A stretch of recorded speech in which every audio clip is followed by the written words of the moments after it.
ไปดีสบายดีหมู่คุณสะเพชรบุกทุกคนที่ติดตามสะพอนมาตลอดหับพังล้ำสะพอนได้เลยเนาะลานอนเสียใจอยู่ในห้องเขาว่าอายสิแตงดองเขาห่วมห้องกับยิ่งอื่นมาเป็นลาเป็นตื่นน้ำตาพาใจซ้ำคิดนำอายุมืดคืนเหลือใจเด้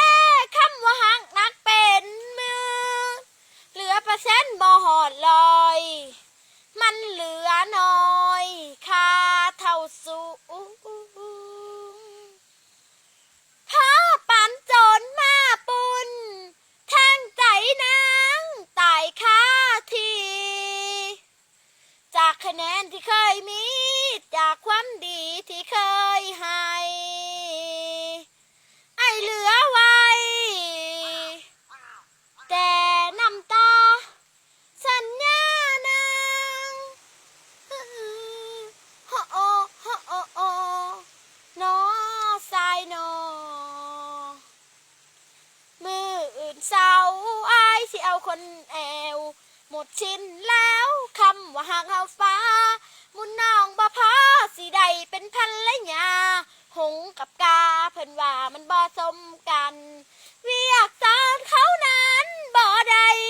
ผู้หญิงที่อายหมายปองก็เป็นเพื่อนกันเขามีทุกอย่างส่วนเฮาเป็นคนสามัญอายจึงเปลี่ยนผันปันใจให้เขาไปครองถือซ่องไปในงานอายจำใจไปอวยพรนายน้ำตาไหลใส่ผ้าขวัญแต่งยิ้มใจแดงพร้อมน้ำตาลังแห้งลบกังลองอวยพรเจ้ากับเขานั้นจงสุขสมคนขึ้นขมก็คือตัวน้องคนชายหมายปองไอ้ลืมได้งานดองน้องล้างจานอยู่ในเฮือนครัว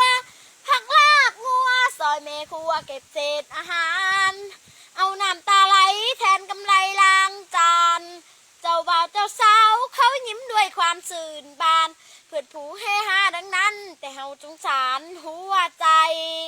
เจ้าสาวเขาคือคนบ้านไกลเป็นเพื่อนหูใจเคยใช้ซึ่งกันและกันพอถึงงานดังต้องอาสาเขามาช่วยงานเจ้าบ่าวเพื่อนเฮาไม่มันก็คือคนที่เฮาต้องการ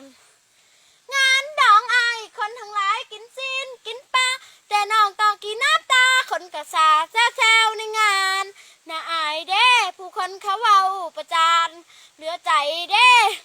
น้ำตาคือม้าหน้าด้านน้ำตาไหลมาประจานเจ้าของนั้นได้ลงคอหางลำต้นล้นดังทะเลคือหอบแน่ยิ้มเหมือนน้ำล้างหม้อตัวน้องมันเจ้านายบ่สนบ่อยากรอนกเปรียบดังงัวถือกวางคันกลางคอเขาเอาลงหม้อแล้วใส่เกลือทาเสียงผู้เฒ่าเขาอ่อนควัน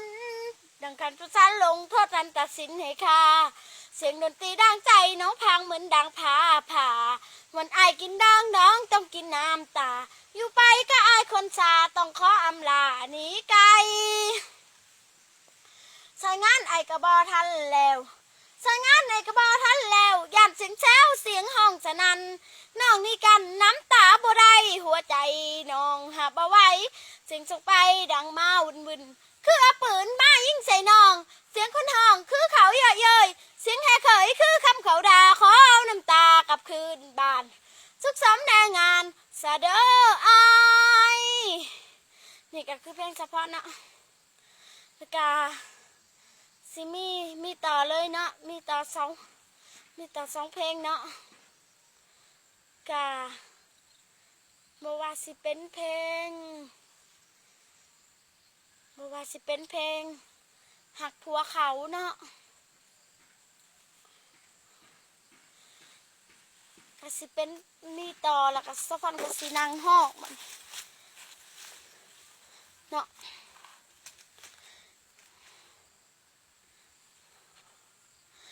ลาเอ้ยมามือนี้มา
ลงหังกลัวเขาหังหมด